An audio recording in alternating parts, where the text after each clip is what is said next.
ಹಿಂದೂ ಸಂಗಮದಿಂದ ಸಂಸ್ಕೃತಿ ಸಂಸ್ಕಾರದ ಜಾಗೃತಿ ಅಗತ್ಯ. ರಾಮಚಂದ್ರ ಓರಣಬೈಲು, ಚನ್ನಗಿರಿ. ದಾವಣಗೆರೆ ಜಿಲ್ಲೆಯ ಚನ್ನಗಿರಿ ತಾಲೂಕಿನ ತಾವರೆಕೆರೆ ಗ್ರಾಮದಲ್ಲಿ ತಾವರೆಕೆರೆ ನೆಲ್ಲಿಹಂಕಲು ಮಂಡಲದ ಹಿಂದೂ ಸಂಗಮ ಆಯೋಜನಾ ಸಮಿತಿ ವತಿಯಿಂದ ಭಾನುವಾರ ಭಕ್ತಿ ಹಾಗೂ ಸಾಂಸ್ಕೃತಿಕ ಜಾಗೃತಿ ಕಾರ್ಯಕ್ರಮವನ್ನು ಆಯೋಜಿಸಲಾಯಿತು. ಕಾರ್ಯಕ್ರಮದಲ್ಲಿ ಮುಖ್ಯ ಭಾಷಣ ಮಾಡಿದ ರಾಮಚಂದ್ರ ಓರಣಬೈಲು ಅವರು ಭಾರತೀಯ ಸಂಸ್ಕೃತಿ ಮತ್ತು ಪರಂಪರೆಯ ಮಹತ್ವವನ್ನು ಉಲ್ಲೇಖಿಸಿ ಮಾತನಾಡಿದರು. ಭಾರತವು ಸಾವಿರಾರು ವರ್ಷಗಳಿಂದ ಸಂತ ಮಹಂತರಿಂದ ನಿರ್ಮಿತವಾದ ಧಾರ್ಮಿಕ ಮತ್ತು ಸಾಂಸ್ಕೃತಿಕ ಮೌಲ್ಯಗಳನ್ನು ಹೊಂದಿರುವ ಮಹಾನ್ ದೇಶವಾಗಿದೆ. ಜಗತ್ತಿಗೆ ಯೋಗ, ಆಯುರ್ವೇದ ಹಾಗೂ ಶಿಕ್ಷಣ ಪರಂಪರೆಯನ್ನು ನೀಡಿದ ದೇಶ ಭಾರತ ಎಂದು ಹೇಳಿದರು. ಭಾರತದ ಆರ್ಥಿಕ ಮತ್ತು ಸಾಂಸ್ಕೃತಿಕ ಸಮೃದ್ಧಿಯನ್ನು ಗಮನಿಸಿ ಹಲವು ಆಕ್ರಮಣಕಾರರು ದೇಶದ ಮೇಲೆ ದಾಳಿ ನಡೆಸಿದ ಘಟನೆಗಳನ್ನು ಉಲ್ಲೇಖಿಸಿದ ಅವರು, ನಳಂದ ವಿಶ್ವವಿದ್ಯಾಲಯದ ಧ್ವಂಸವು ಭಾರತೀಯ ಜ್ಞಾನ ಪರಂಪರೆಯ ಮೇಲೆ ನಡೆದ ದಾಳಿಯ ಉದಾಹರಣೆಯಾಗಿದೆ. ಇಂತಹ ಪರಿಸ್ಥಿತಿಗಳ ನಡುವೆಯೂ ಛತ್ರಪತಿ ಶಿವಾಜಿ ಮಹಾರಾಜರಂತರ ಮಹಾಪುರುಷರು ಸ್ವರಾಜ್ಯದ ಚಿಂತನೆ ಬೆಳೆಸಿದರು ಎಂದರು. ಹಿಂದೂ ಸಮಾಜದಲ್ಲಿ ಒಗ್ಗಟ್ಟಿನ ಅವಶ್ಯಕತೆ ಇದೆ ಕುರಿತು ಮಾತನಾಡಿದ ಅವರು, ಹಿಂದೂಗಳಲ್ಲಿ ಜಾಗೃತಿ ಮೂಡಿಸಲು ಹಿಂದೂ ಸಂಗಮ ಕಾರ್ಯಕ್ರಮಗಳು ಅಗತ್ಯವಾಗಿದ್ದು, ಮುಂದಿನ ದಿನಗಳಲ್ಲಿ ಇನ್ನಷ್ಟು ಬಲವಾಗಬೇಕು. ಭಾರತೀಯ ಸಂಸ್ಕೃತಿ ಮತ್ತು ರಾಷ್ಟ್ರೀಯ ಭಾವನೆಯನ್ನು ಮಕ್ಕಳಿಗೆ ತಿಳಿಸುವ ಜವಾಬ್ದಾರಿ ಪ್ರತಿಯೊಬ್ಬರ ಮೇಲಿದೆ ಎಂದರು. ನಂತರ ಮಾತನಾಡಿದ ಭಾವನಾ ಆರ್ ಗೌಡ ಅವರು, ಭಾರತೀಯ ಮಹಿಳೆಯರು ಮಹಾರಾಣಿಯರಂತೆ ಗೌರವಕ್ಕೆ ಅರ್ಹರು. ಸೀತಾಮಾತೆಯ ಜೀವನವನ್ನು ಆದರ್ಶವಾಗಿ ಅನುಸರಿಸಬೇಕೆಂದು ಕರೆ ನೀಡಿ, ಸ್ವಾಮಿ ವಿವೇಕಾನಂದರು ಕನಸು ಕಂಡ ಸಮರ್ಥ ಮತ್ತು ಸಾಂಸ್ಕೃತಿಕ ಭಾರತ ನಿರ್ಮಾಣಕ್ಕೆ ಸಮಾಜದಲ್ಲಿ ನಡೆಯುತ್ತಿರುವ ದುಶ್ಚಟಗಳನ್ನು ತೊಡೆದು ಹಾಕಬೇಕು. ಉತ್ತಮ ಕುಟುಂಬ ವ್ಯವಸ್ಥೆಯೇ ಉತ್ತಮ ಸಮಾಜ ನಿರ್ಮಾಣಕ್ಕೆ ಕಾರಣವಾಗುತ್ತದೆ ಎಂದು ಅಭಿಪ್ರಾಯಪಟ್ಟರು. ಕಾರ್ಯಕ್ರಮದ ದಿವ್ಯ ಸಾನ್ನಿಧ್ಯ ವಹಿಸಿ ಆಶೀರ್ವಚನ ನೀಡಿದ ತಾವರೆಕೆರೆ ಶ್ರೀ ಶೀಲಾ ಮಠದ ಹಿರಿಯ ಪೂಜ್ಯರಾದ ಶ್ರೀ ರೇಣುಕಾ ಶಿವಾಚಾರ್ಯ ಮಹಾಸ್ವಾಮಿಗಳು, ಸನಾತನ ಧರ್ಮವು ವಿಶ್ವಾದ್ಯಂತ ಪ್ರಶಂಸೆಗೆ ಪಾತ್ರವಾಗಿದ್ದು, ಸಂಸ್ಕೃತಿ, ಸಂಸ್ಕಾರ ಮತ್ತು ಪರಂಪರೆಯನ್ನು ಮುಂದುವರಿಸುವ ಕಾರ್ಯಕ್ಕೆ ಹೆಚ್ಚಿನ ಒತ್ತು ನೀಡಬೇಕು. ಸಂಘದ ಶತಮಾನೋತ್ಸವ ಅಂಗವಾಗಿ ದೇಶಾದ್ಯಂತ ನಡೆಯುತ್ತಿರುವ ಹಿಂದೂ ಸಂಗಮ ಕಾರ್ಯಕ್ರಮಗಳು ಸಮಾಜದಲ್ಲಿ ಜಾಗೃತಿ ಮೂಡಿಸುತ್ತಿರುವುದು ಶ್ಲಾಘನೀಯ. ಯುವಕರು ಸಮಾಜ ನಿರ್ಮಾಣದಲ್ಲಿ ಸಕ್ರಿಯವಾಗಿ ಭಾಗವಹಿಸಿ ದೇಶದ ಪ್ರಗತಿಗೆ ಕೈಜೋಡಿಸಬೇಕು ಎಂದು ಸಲಹೆ ನೀಡಿದರು. ಈ ಸಂದರ್ಭದಲ್ಲಿ ಸಮಾಜ ಸೇವೆ ಹಾಗೂ ವಿವಿಧ ಕ್ಷೇತ್ರಗಳಲ್ಲಿ ಸಾಧನೆ ಮಾಡಿದ ಹಿರಿಯರನ್ನು ಹಿಂದೂ ಸಂಗಮ ಆಯೋಜನಾ ಸಮಿತಿ ವತಿಯಿಂದ ಸನ್ಮಾನಿಸಲಾಯಿತು. 100 ವರ್ಷ ಪೂರೈಸಿದ ಕಗ್ಗಿ ಗ್ರಾಮದ ಕಾಕನೂರು ಮಹದೇವಪ್ಪ, ಕೈಗಾರಿಕಾ ಕ್ಷೇತ್ರದಲ್ಲಿ ಸೇವೆ ಸಲ್ಲಿಸಿದ ಜಗದೀಶ್, ಶಿಕ್ಷಣ ಕ್ಷೇತ್ರದಲ್ಲಿ ಸೇವೆ ಮಾಡಿದ ನಿವೃತ್ತ ಶಿಕ್ಷಕ ಕಗ್ಗಿ ಶಂಕರಪ್ಪ, ನೆಲ್ಲಿಹಂಕಲು ಅಂಗನವಾಡಿ ಕಾರ್ಯಕರ್ತೆ ಗೌರಮ್ಮ ಹಾಗೂ ಸಹಾಯಕಿ ಸುಶೀಲಬಾಯಿ, ಕೃಷಿ ಮತ್ತು ಸಹಕಾರಿ ಕ್ಷೇತ್ರದಲ್ಲಿ ಸೇವೆ ಸಲ್ಲಿಸಿದ ಮುಗಳಿಹಳ್ಳಿ ಗ್ರಾಮದ ಶ್ರೀಕಂಠಪ್ಪ, ಕ್ರೀಡೆ ಮತ್ತು ಸಾಮಾಜಿಕ ಸೇವೆಯಲ್ಲಿ ಸಾಧನೆ ಮಾಡಿದ ತಾವರೆಕೆರೆ ಗ್ರಾಮದ ಅಂತಾರಾಷ್ಟ್ರೀಯ ಹಿರಿಯ ಕ್ರೀಡಾಪಟು ಎನ್ಎಸ್ ನಾಗರಾಜರಾವ್ ಅವರನ್ನು ಗೌರವಿಸಲಾಯಿತು. ಕಾರ್ಯಕ್ರಮದಲ್ಲಿ ಹಿಂದೂ ಸಂಗಮ ಆಯೋಜನಾ ಸಮಿತಿ ಅಧ್ಯಕ್ಷ ಟಿಎನ್ ಚಂದ್ರಶೇಖರ್, ಉಪಾಧ್ಯಕ್ಷರಾದ ಈಶ್ವರಪ್ಪ, ಮಂಜುನಾಥ್, ಅಣ್ಣಮಲೈ, ಪ್ರಸನ್ನ ಕಾರ್ಯದರ್ಶಿ ದಿನೇಶ್ ಗೌಡ, ಖಜಾಂಚಿಗಳಾದ ಪ್ರಕಾಶ್, ಎನ್ಕೆ ರಾಜೇಶ್, ಪುಟ್ಟಸ್ವಾಮಿ, ಭೋಜರಾಜ್, ಸಂಜು ಸೇರಿದಂತೆ ವಿವಿಧ ಗ್ರಾಮಗಳ ಸಮಿತಿ ಅಧ್ಯಕ್ಷರು, ಸದಸ್ಯರು, ತಾಯಂದಿರು ಹಾಗೂ ಮಕ್ಕಳು ಉಪಸ್ಥಿತರಿದ್ದರು. ವರದಿ ದೇವರಾಜ್ ಕೆ, ನೆಲ್ಲಿಹಂಕಲು, ದಾವಣಗೆರೆ.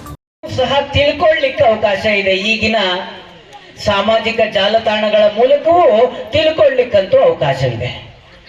ಆದ್ರೆ ಭಾರತದ ಹುಟ್ಟನ್ನ ಯಾವಾಗ ಪ್ರಾರಂಭ ಆಯ್ತು ಅಂತ ಹೇಳಿದಂತ ಯಾವ ಮಹಾ ವ್ಯಕ್ತಿಯು ಇಂದಿನವರೆಗೆ ಕಾಣಸಿಕ್ಕದಿಲ್ಲ. ಅಂತ ಪ್ರಾಚೀನ ರಾಷ್ಟ್ರ ನಮ್ದು.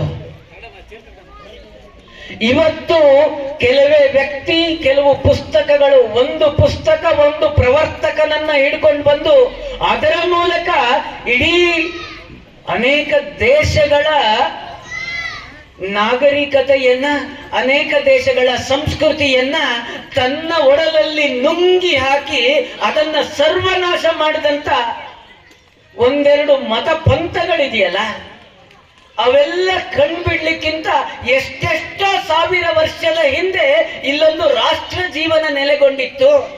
ಭಾರತದ ಭವ್ಯ ಸಂಸ್ಕೃತಿ ಜಗತ್ತನ್ನ ಮಣಿಸಿತ್ತು, ಜ್ಞಾನದ ಮೂಲಕ ಜಗತ್ತನ್ನ ಮಣಿಸಿತ್ತು.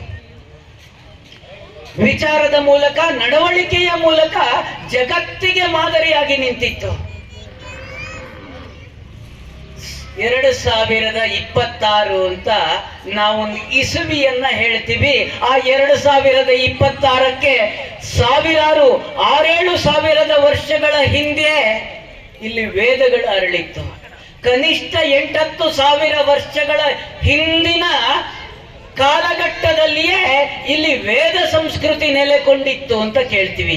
ಈ ಮತ ಪಂಥ ಕೇವಲ 2000 ವರ್ಷಗಳಲ್ಲಿ ಬಂದಿದ್ದು ತನ್ನದನ್ನ ಹೇರಬೇಕು.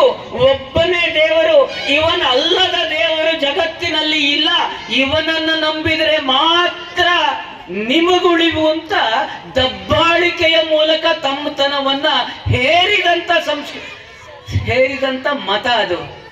ಆದರೆ ಭಾರತೀಯ ಸಂಸ್ಕೃತಿ ಯಾರನ್ನು ದಬ್ಬಾಳಿಕೆಯ ಮೂಲಕ ಅಥವಾ ದುಷ್ಕೃತ್ಯದ ಮೂಲಕ ಅಥವಾ ಅವನನ್ನ ಹೊಡೆಯೋದ್ರ ಮೂಲಕ ಅವನನ್ನ ಕೊಲ್ಲೋದ್ರ ಮೂಲಕ ಯಾರನ್ನು ನಮ್ಮ ಸಂಸ್ಕೃತಿಯ ಅಥವಾ ನಮ್ಮ ಧರ್ಮವನ್ನ ಅವಲಂಬಿಸಬೇಕು ಅಂತ ಕೇಳಿಲ್ಲ ನಾವು. ಅಂತ ಶ್ರೇಷ್ಠ ಸಂಸ್ಕೃತಿ ನಮ್ದು. 1300 1400 ವರ್ಷಗಳಲ್ಲಿ ಇನ್ನೊಂದು ಮತ ಹುಟ್ಟಿತು. ಆರಂಭದಲ್ಲಿಯೇ ಕತ್ತಿಯ ಅಲಿಗಿನಲ್ಲಿಯೇ ಜನರನ್ನ ಕೊಂದು ಅದರ ಮೂಲಕ ತನ್ನ ದೇವರು ಮಾತ್ರ ದೇವ, ಅವನನ್ನ ಒಪ್ಪಿದ್ರೆ ಮಾತ್ರ ನಿಮಗೂ ಉಳಿವು ಅಂತ ಹೇಳ್ತಾ ಇಡೀ ಅನೇಕ ದೇಶಗಳನ್ನ ನಿರ್ನಾಮ ಮಾಡ್ತು. 16 ವರ್ಷಗಳಲ್ಲಿಯೇ ಕೆಲವಾರು ದೇಶಗಳು ಅದರ ಆಘಾತಕ್ಕೆ ಸಿಕ್ಕಿ ತಮ್ಮತನವನ್ನ ಕಳ್ಕೊಂಡು ತಮ್ಮ ಅಸ್ತಿತ್ವವನ್ನೇ ಇಲ್ಲದ ಹಾಗೆ ಮಾಡಿಕೊಂಡು ಆ ನಾಗರಿಕತೆಗಳು ನಾಮಾವಶೇಷವಾಗಿ ಹೋದವು. ಅಂತ ಪ್ರಾಚೀನ ನಾಗರಿಕತೆಗಳನ್ನ ನಾಶ ಮಾಡಿದಂತ ತಮ್ಮ ದೇವರು ಮಾತ್ರ ಶ್ರೇಷ್ಠ. ಆಚರಣೆ ಮಾಡ್ತೀವಿ. ಮಧ್ಯಾಹ್ನ ಎಲ್ಲ ಚೆನ್ನಾಗಿ ಅಡ್ಗೆ ಮಾಡಿ ಊಟ ಮಾಡ್ತೀವಿ, ಮನೆ ಮಂದಿ ಎಲ್ಲ ಸೇರ್ತೀವಿ. ಶಿವರಾತ್ರಿ ಹಬ್ಬದ ದಿನ ಇಡೀ ದಿನ ಉಪವಾಸ ಮಾಡಬೇಕು, ರಾತ್ರಿ ಎಲ್ಲ ಜಾಗರಣೆ ಮಾಡಬೇಕು, ಶಿವನ ಭಜನೆಯನ್ನ ಮಾಡಬೇಕು. ಯಾಕೆ ಅಂತ ಅದು ಹೋಗ್ಲಿ, ಸಂಕ್ರಾಂತಿ ಹಬ್ಬದ ದಿನ ಭಾರತೀಯರೆಲ್ಲ ಮಾಡೋದು ಹಾವಾಡಿಗರ ದೇಶ, ಎಲ್ಲ ಮೂಢನಂಬಿಕೆ ಅಂತ ಹೇಳ್ಬಿಡ್ತಾರೆ. ಆದ್ರೆ ನಮ್ಮ ಪ್ರತಿ ಆಚರಣೆಯ ಹಿಂದೂ ಕೂಡ ಒಂದು ವೈಜ್ಞಾನಿಕ ಸತ್ಯ ಇದೆ. ಹವಾಮಾನ ಬದಲಾಗ್ತಾ ಇದೆ, ದೇಹಕ್ಕೆ ಎಳ್ಳು ಬೇಕು, ಅದಕ್ಕೋಸ್ಕರ ಈ ಕಾಲದಲ್ಲಿ ನೀನು ಎಳ್ಳು ತಿನ್ನು, ಸುಮ್ಮನೆ ಆದ್ರೆ ತಿನ್ನಲ್ಲ, ಹಬ್ಬದ ದಿನ ಆದ್ರೂ ನೀನು ತಿಂತೀಯಾ ಅಂತ ಹೇಳಿ ನಮ್ಮ ಮಕ್ಳಿಗೆ ನಾವು ಎಷ್ಟು ಜನ ಹೇಳ್ಕೊಡ್ತೀವಿ. ಶಿವ ಹಸುವನ್ನ ಜಯಿಸ್ತೋನು, ಅದಕ್ಕೋಸ್ಕರ ಉಪವಾಸವನ್ನ ಮಾಡ್ತೀವಿ. ಶಿವ ನಿದ್ರೆಯನ್ನ ಜಯಿಸ್ತೋನು, ಅದಕ್ಕೋಸ್ಕರ ಜಾಗರಣೆಯನ್ನ ಮಾಡ್ತೀವಿ.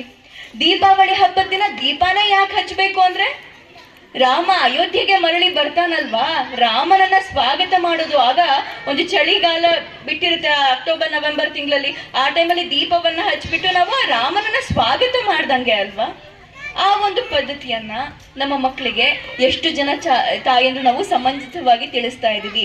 ನಾವೇ ಯಾಕೆ ತಿಳಿಸ್ಬೇಕು ಗೊತ್ತಾ, ರಕ್ಕಸ ಇರ್ಲಿ ರಾಕ್ಷಸ ಇರ್ಲಿ ಯಾವಾಗೂ ಹೇಳ್ತಾ ಇರ್ತೀನಿ, ಯಾರು ಎಷ್ಟೇ ಏನೇ ಮಾಡ್ಲಿ, ಆದ್ರೆ ಒಂದು ಮಗುವಿಗೆ ಜನ್ಮ ಕೊಡೋ ತಾಕತ್ತಿರೋದು ನಮಗ್ ಮಾತ್ರ. ಹಾಗಾಗಿ ನಾವು ಎಷ್ಟು ಸಂಸ್ಕಾರವನ್ನ ಮಕ್ಳಿಗೆ ಕೊಡ್ತೀವಿ, ನಮ್ಮ ಇತಿಹಾಸ ಪುರಾಣಗಳು ನಮ್ಮನ್ನು ಎಲ್ಲಿಟ್ಟಿದಾವೆ ಅನ್ನೋದು ಕೂಡ ಬಹಳ ಮುಖ್ಯ ಆಗುತ್ತೆ. ಈ ನಿಟ್ಟಿನಲ್ಲಿ ನಾನು ಒಂದು ಉದಾಹರಣೆ ಯಾವಾಗ್ಲೂ ಹೇಳ್ತಾ ಇರ್ತೀನಿ, ತುಂಬಾ ಜನ ತಾಯಂದ್ರಿದ್ದೀರಾ ಅಂತ ಹೇಳ್ತೀನಿ. ಸ್ವಾಮಿ ವಿವೇಕಾನಂದರು ವಿದೇಶಕ್ಕೆ ಹೋಗಿರ್ತಾರಂತೆ. ವಿದೇಶಕ್ಕೆ ಹೋದಾಗ ಏನಾಗುತ್ತೆ ಅಂದ್ರೆ, ಒಂದ್ ದೇಶದ ರಾಜ ಕೇಳ್ತಾನಂತೆ, ಸ್ವಾಮೀಜಿ ನಿಮ್ ದೇಶದಲ್ಲಿ ಹೆಣ್ಮಕ್ಳಿಗೆ ಸಮಾನತೆನೇ ಇಲ್ಲ ಅಂತ. ಅವಾಗ ಸ್ವಾಮಿ ವಿವೇಕಾನಂದ್ರಿಗೆ ಆಶ್ಚರ್ಯ ಆಗುತ್ತಂತೆ, ಯಾಕಪ್ಪ ನನ್ನ ದೇಶದಲ್ಲಿ ಹೆಣ್ಮಕ್ಳಿಗೆ ಸಮಾನತೆ ಇಲ್ಲ ಅಂತ ನೀನ್ ಹೇಳ್ತೀಯಲ್ಲ, ಯಾಕೆ ಅಂತ ಅಂದಾಗ, ಅಲ್ಲ ಸ್ವಾಮೀಜಿ ಎಲ್ಲಿಗಾದ್ರೂ ಹೆಣ್ಮಕ್ಳು ಬಂದ್ರೆ ಏನ್ ಮಾಡ್ತೀರಾ, ಬನ್ನಿ ಅಮ್ಮ ಅಂತ ಹೇಳಿ ನಮಸ್ಕಾರ ಮಾಡಿ ಕೂರಿಸ್ತೀರಾ. ಅದೇ ಗಂಡ್ಮಕ್ಳು ಬಂದ್ರೆ ಏನ್ ಮಾಡ್ತೀರಾ, ಶೇಕ್ ಹ್ಯಾಂಡ್ ಮಾಡಿ ಬನ್ನಿ ಸರ್ ಅಂತ ಕೂರಿಸ್ತೀರಾ. ಹೆಣ್ಮಕ್ಳಿಗೂ ಕೂಡ ಶೇಕ್ ಹ್ಯಾಂಡ್ ಮಾಡ್ಬೋದಲ್ವಾ, ಇಲ್ಲೇ ನೀವು ಅಸಮಾನತೆಯನ್ನ ತೋರಿಸ್ತೀರಾ ಅಂತ ಹೇಳ್ತಾನಂತೆ. ಆಗ ಸ್ವಾಮಿ ವಿವೇಕಾನಂದರಿಗೆ ಅನ್ಸುತ್ತಂತೆ, ಓ ನಿನ್ನ ದೇಶದಲ್ಲಿ ಎಲ್ರಿಗೂ ಕೂಡ ಶೇಕ್ ಹ್ಯಾಂಡ್ ಮಾಡ್ತೀರಾ ಅಂತ. ಹೌದು ಸ್ವಾಮೀಜಿ ಮಾಡ್ತೀವಿ, ಅಲ್ಲೂ ನಾವು ತಿಳುವಳಿಕೆ ಹೇಳೋಷ್ಟು ತಿಳುವಳಿಕೆ ಆಗ್ಲಿ ವಯಸ್ಸಾಗ್ಲಿ ನನ್ನದಲ್ಲ. ಆದ್ರೆ ನಾವ್ ಹಾಗೆ ಇದ್ರೆ ಮಾತ್ರನೇ ನಮ್ಮ ಮಕ್ಳು ನಮ್ಮನ್ನ ನೋಡಿ ಕಲಿಯೋದು. ಯೋಚನೆ ಮಾಡ್ಬೇಕು, ಚಂದಮಾಮನ್ನ ತೋರಿಸಿ ಊಟ ಮಾಡಿಸ್ತಿದ್ ಕಾಲ ಎಲ್ಲಿ, ಯೂಟ್ಯೂಬ್ನ ತೋರಿಸಿ ಇವತ್ತು ಮಕ್ಳಿಗೆ ಊಟ ಮಾಡಿಸ್ತಿರೋ ಕಾಲ ಎಲ್ಲಿ, ರೀಲ್ಸ್ ಅನ್ನ ತೋರಿಸ್ಬಿಟ್ಟು ಮಕ್ಳು ಸುಮ್ಮನಿದ್ರೆ ಸಾಕಪ್ಪ ಅಂತ. ಆದ್ರೆ ಮಕ್ಳ ಭವಿಷ್ಯಕ್ಕೆ ಯಾವ ರೀತಿಯಾಗ ಮಾರಕ ಆಗುತ್ತೆ ಅನ್ನೋದು ನಾವ್ ಯಾರು ಕೂಡ ಯೋಚನೆ ಮಾಡ್ತಾ ಇಲ್ಲ. ನೋಡಿ ಇವತ್ತೆಲ್ಲರೂ ಹೇಳ್ತಾರೆ, ಒಬ್ಬ ಹಿರಿಯರಿಗೆ ಕೇಳ್ಬಿಡೋಣ ಇವತ್ತಿನ ಯುವ ಜನತೆ ಹೇಗಿದ್ದಾರೆ ಅಂತ. ಅವ್ರೇನ್ ಹೇಳ್ತಾರೆ, ಇವತ್ತಿನ ಮಕ್ಳ ಸರಿ ಇಲ್ಲಪ್ಪ, ಇವತ್ತಿನ ಮಕ್ಳು ನಮಗ್ ಬೇಡ, ಅಯ್ಯಯ್ಯೋ ಬರೀ ಪಬ್ಜಿ ಆಡ್ತಾರೆ, ಆ ಗೇಮು ಈ ಗೇಮ್ ಅಂತ ಆಡ್ತಿರ್ತಾರೆ, ಮೊಬೈಲ್ ಕೈಯಲ್ಲಿ ಇಟ್ಕೊಳ್ತಾರೆ ಅಂತ ಯೋಚನೆ ಮಾಡಿ. ಸಿಡಿಲ ಸಂತ ಸ್ವಾಮಿ ವಿವೇಕಾನಂದರು ಹೀಗೆ ಹೇಳ್ತಿದ್ದಾಗ ಅವ್ರು ಹೇಳೋದು ಒಂದೇ, ನಾನು ನಂಬಿಕೆ ಇಟ್ಟಿರೋದೇ ಈಗಿನ ಯುವ ಜನತೆ ಮೇಲೆ, ಅವರಿಂದ ಮಾತ್ರ ಈ ರಾಷ್ಟ್ರ ನಿರ್ಮಾಣ ಸಾಧ್ಯ ಅಂತ. ನಮ್ಮ ಇತಿಹಾಸದ ಪುರುಷರು ನಂಬಿಕೆ ಇಟ್ಟಿರೋದು ನಮ್ಮ ಮೇಲೆ. ಆದ್ರೆ ಇವತ್ತು ನಮ್ಮ ಮನೆಯ ಮಕ್ಕಳೇ ನಮ್ಮ ಹಿರಿಯರೇ ನಮ್ಮ ಮೇಲೆ ನಂಬಿಕೆ ಇಟ್ಟಿಲ್ಲ ಅಂದ್ರೆ ಕಾಲ ಅಷ್ಟು ಬದಲಾಗ್ತಾ ಇದೆ. ನಾವು ನಮ್ಮ ಆಚರಣೆಯನ್ನ, ನಮ್ಮ ಇತಿಹಾಸವನ್ನ, ನಮ್ಮ ಸಂಪ್ರದಾಯವನ್ನ ಗೌರವಿಸುವ ಮನಸ್ಥಿತಿ ನಮಗೆ ಬರಬೇಕಾಗಿದೆ. ಹಿರಿಯರು ಮಾತಾಡ್ತಾ ಹೇಳ್ತಿದ್ರು, ಸಹೋದರ ರಾಮಚಂದ್ರಣ್ಣನವರೇ, ಸಹೋದರಿ ಕುಮಾರಿ ಮಮತಾ ಭಾವನವರವರೇ, ಹಾಗೂ ತಾವರೆಕೆರೆ ಸುತ್ತಮುತ್ತಲಿನ ಸಮಸ್ತ ಧರ್ಮಾಭಿಮಾನಿಗಳೇ, ಈ ಕಾರ್ಯಕ್ರಮ ಭಾರತ ದೇಶದಲ್ಲಿ ಸುಮಾರು 1.5 ತಿಂಗಳಿಂದ ನಿರಂತರವಾಗಿ ಜಿಲ್ಲೆ ತಾಲೂಕು ತಿಳ್ಕೊಂಡಿದ್ದೀವಿ. ನಾವು 2 ವರ್ಷಗಳ ಹಿಂದೆ ಒಂದು ಕಸ್ತೂರಿ ಮ್ಯಾಗ್ಝಿನ್ ಬರುತ್ತೆ, ನೀವೆಲ್ಲ ಗೊತ್ತು. ಮ್ಯಾಗ್ಝಿನ್ನಲ್ಲಿ ಒಂದು ಆರ್ಟಿಕಲ್ ಓದಿದ್ವಿ. ಪಾಶ್ಚಾತ್ಯ ಒಬ್ಬ ವ್ಯಕ್ತಿ ಭಾರತ ದೇಶದ ವೇದ, ಆಗಮ, ಉಪನಿಷತ್ತುಗಳನ್ನು ಅಧ್ಯಯನ ಮಾಡಿ, ಗೀತೆಯನ್ನು ಅಧ್ಯಯನ ಮಾಡಿ, ಜೊತೆಗೆ ಮಹಾಭಾರತ, ರಾಮಾಯಣ 2 ಮಹಾಕಾವ್ಯಗಳಿವು ಅಧ್ಯಯನ ಮಾಡಿ ಒಮ್ಮೆ ನೋಡಬೇಕು ಭಾರತ ಅಂತ ವಿಮಾನದಿಂದ ಬರ್ತಾರೆ. ಇಲ್ಲ ಕಾಶಿಗೆ ಬರ್ತಾರೆ. ಅವರು ವಿಮಾನದಲ್ಲಿ ಇಳಿದ ಮೇಲೆ ಭಾರತದ ಎಲ್ಲ ಇತಿಹಾಸ ಓದಿದಂಥ ವ್ಯಕ್ತಿ ಬೂಟನ್ನು